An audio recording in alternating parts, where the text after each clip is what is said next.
கிறிஸ்துவில் அன்பானவர்களே, இயேசு கிறிஸ்துவின் நாமத்தில் உங்களை வாழ்த்துகிறேன். இன்றைய அனுதின உணவிற்காக கர்த்தர் நமக்கு கொடுக்கிற வார்த்தை சங்கீதம் 119 108. கர்த்தாவே, என் வாயின் உற்சாக பலிகளை நீர் அங்கீகரித்து உமது நியாயங்களை எனக்கு போதித்தருளும் அப்படிங்கிறார். எனது வாயின் உற்சாக பலிகளை நீர் அங்கீகரித்து. அப்போ உற்சாக பலிகள் அப்படின்னா என்ன? நம்ம ஒவ்வொரு நாளும் ஆண்டவர் செய்திருக்கிற நன்மைகளுக்காக நாம் அவருக்கு நன்றி சொல்கிறோம் பார்த்தீங்களா, அதுதான் அவருக்கு நாம் செலுத்துகிற நன்றி பலி.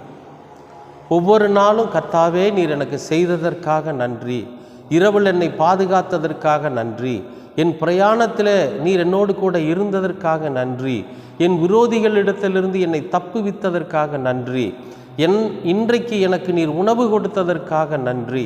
அப்படி ஒவ்வொரு முறையும் அவர் நமக்கு செய்திருக்கிற எல்லா செயல்களுக்காகவும் நம்ம நன்றி சொல்கிறோம் பார்த்தீங்களா, அதுதான் நம்முடைய வாயிலிருந்து புறப்படுகிற உற்சாக பலி. இந்த நன்றியை, என்னுடைய நன்றி பலியை நீங்கள் ஏற்றுக்குங்க அப்படிங்கிறார். அது மட்டும் இல்லை, ஸ்தோத்திர பலின்னு ஒன்று இருக்குது. அதாவது ஆண்டவருக்கு ஸ்தோத்திரம் சொல்கிறது.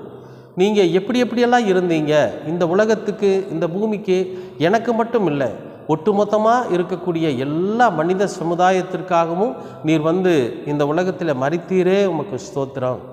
நீர் எங்களுக்கு அறிவுரை சொன்னீரே, உமக்கு ஸ்தோத்திரம். இந்த இம்மானுவேலரை நீர் எங்களுக்கு கொடுத்தீரே, அதற்காக ஸ்தோத்திரம். ஒவ்வொரு நாளும் எங்களுடைய வாழ்க்கையில் இப்படிப்பட்ட திருப்பங்களை நீர் உருவாக்குகிறீரே, அதற்காக ஸ்தோத்திரம். அப்போ செய்யப்போகிற நன்மைகளுக்காகவும் செய்து முடித்திருக்கிற நன்மைகளுக்காகவும் ஒவ்வொரு நாளும் நாம் அவருக்கு ஸ்தோத்திரமும் நன்றியும் சொல்கிறோம் பார்த்தீங்களா. இந்த பலிகளை நாம் உற்சாகமாக சொல்லணும். ஏனோ தானன்னு என்னமோ செத்தவங்க கையில் வெத்தலை கொடுத்தாம்பாங்களே, அந்த மாதிரி இல்லாமல் ஒரு இறுக்கத்தோடு ஆண்டவரை நல்ல துதியோடு கூட ஆண்டவருக்கு நன்றி சொல்லக்கூடிய அந்த நன்றி பலி தான் உற்சாக பலி. ஏன்னா எல்லா விஷயத்துலையுமே எப்படி சாப்பாடு நமக்கு முக்கியம், எப்படி தண்ணீர் நமக்கு முக்கியம், ஒவ்வொரு நாளும் உணவும் தண்ணீரும் நமக்கு எவ்வளவு முக்கியமோ, அதே போல் ஆண்டவருக்கு பலி செலுத்துவது மிக முக்கியமான ஒன்று. நன்றி பலி, ஸ்தோத்திர பலி, இப்படியெல்லாம் பலிகளை செலுத்துவது நமக்கு ரொம்ப முக்கியம். ஒவ்வொரு விஷயத்துக்காகவும் நீங்கள் நடந்து போயிட்டுருக்கிறீங்க, ஒரு ஊருக்கு போய் சேர்றீங்க, ரொம்ப நன்றி ஆண்டவரே. எங்கேயாவது ஒரு இடத்துல ஒரு விபத்து நடந்து கிடக்குது, ஆண்டவரே ஸ்தோத்திரம், அல்லேலூயா. அந்த விபத்தில் சிக்கியிருக்கிற மனுஷனை எப்படியாவது நீங்கள் காப்பாற்றுங்க ஆண்டவரே, அவனுக்கு உயிர் சேர்ந்த வராமல் நீங்கள் பாதுகாத்து கொள்ளுங்க, நமக்கு ஸ்தோத்திரம் அப்படின்னு மற்றவர்களுக்காகவும் நம்ம ஜெபிக்கிறது, மற்றவர்களுக்காகவும் நம்ம பலிகளை செலுத்துவது, இதையெல்லாம் உற்சாகத்தோடு நம்ம செய்கிறோம்னு வச்சுங்களேன், நிச்சயமாகவே கர்த்தர் அந்த இடத்துல ஒரு பெரிய அற்புதத்தை செய்வார். அது மட்டும் இல்லை, இங்கே சொல்கிறாரு பாருங்க, உமது நியாயங்களை எனக்கு போதித்தரல. என்ன நியாயம்? அவரோட நியாயம் என்ன அப்படின்னா, ஏழைகளுக்கு இறங்குவது அவரோட நியாயம், பாவிகளை இரக்கத்தோடு கூட மன்னிப்பது அவரோட நியாயம், ஒருத்தனும் கெட்டு பாதாளம் போயிடக்கூடாது, எல்லாரும் நல்ல ஆலோசனை, நல்ல புத்தி, நல்ல ஞானத்தோடு இருக்கணுங்கிறது அவருடைய நியாயம். அவருடைய நியாயம் என்ன?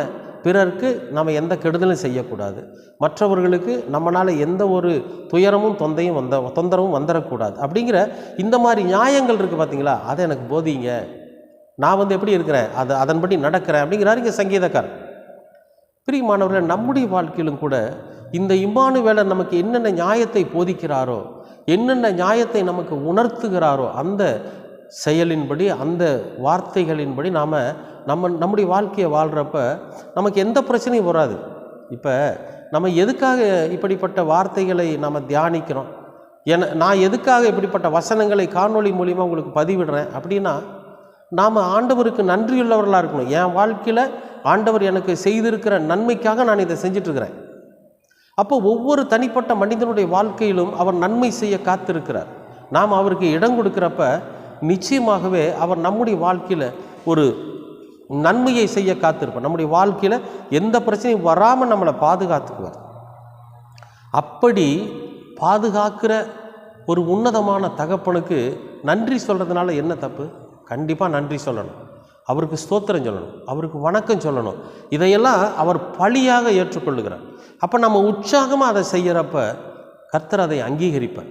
அங்கீகரித்து அவருடைய நியாயங்களை நமக்கு போதிப்பார். இன்னும் அதிகமாக நம்ம வாழ்க்கையில் பலனடையும், இன்னும் அதிகமாக வாழ்க்கையில் நம்ம சந்தோஷம் பெறவும், இன்னும் அதிகமாக நம்முடைய வாழ்க்கையில் ஞானத்தோடு நம்ம வாழவும் கர்த்தர் என்ன பண்ணுவார்? நமக்கு நியாயங்களை போதிப்பார். அன்பானவர்களே, இன்றைக்கு இந்த உலகத்தில் வாழ்ந்து கொண்டிருக்கிற நமக்கு ஒரே ஒரு வழிகாட்டி யாருன்னு கேட்டிங்கன்னா நம்முடைய கர்த்தராகிய இயேசு கிறிஸ்து மட்டும்தான். அவர் காட்டின வழியில் தான் நம்ம போகணும். ஏன்னா அவரே சொல்லியிருக்கார், நானே உங்களுக்கு வழியாக இருக்கிறேன். நமக்கு இன்னொரு வாழ்க்கை உண்டுங்கிறது நம்முடைய நம்பிக்கை. அந்த வாழ்க்கைக்குள்ளாக நம்ம பயணிக்க வேண்டும் என்று சொன்னால், அந்த வாழ்க்கைக்குள்ளாக நாம் புகுந்து அந்த நித்திய வாழ்க்கைக்குள்ளாக நம்ம வாழ வேணும்னு சொன்னால், இந்த பூமியில் நம்ம வாழ்கிற போது இயேசு கிறிஸ்து காண்பித்த அந்த வழியில் நாம் கண்டிப்பாக நடக்கணும். அப்போ அவர் செய்த நன்மைகளுக்காக, எங்களுக்காக நீர் மரித்தீரே நன்றி, அந்த நன்றி உணர்வுள்ளவர்களாக, ஸ்தோத்திர பலி செலுத்துகிறவர்களாக நம்ம இருக்கிற போது நிச்சயமாகவே நம்முடைய பலிகளை அவர் அங்கீகரிப்பார். எந்த காரியத்தை நீங்கள் செஞ்சீங்கனாலும் சரி, ஸ்தோத்திரத்தோடு ஆரம்பிங்க. எந்த காரியத்தை நீங்கள் நிறைவாக முடிச்சிங்கனாலும் சரி, நன்றியோடு கூட அந்த காரியத்தை முடியுங்க. நிச்சயமாகவே கர்த்தர் உங்களை மிக மிக உயர்ந்த ஸ்தானத்தில் வைப்பார். மிக சிறப்பாக உங்களை வழி நடத்துவார். செய்வீங்களா? அன்பின் பரலோக பிதாவே, அருமையான நல்ல இந்த அனுதின உணவிற்காக நன்றி. எங்கள் வாயிலிருந்து புறப்படுகிற பலிகளை, உற்சாக பலிகளை நீர் அங்கீகரியும். நீர் எங்களுக்கு செய்ய போகிற காரியத்திற்காக ஸ்தோத்திரமும், நீர் எங்களுக்கு செய்த காரியத்திற்காக நன்றி பலியையும், ஸ்தோத்திர பலிகளையும் நன்றி பலிகளையும் நாங்கள் உற்சாகத்தோடு ஏறெடுக்கிற போது என் கர்த்தர் அதை அங்கீகரித்து எங்களுக்கான நியாயங்களை நீர் எங்களுக்கு போதிக்க வேண்டுமாய் உம்முடைய சமூகத்தில் ஜெபிக்கிறோம்.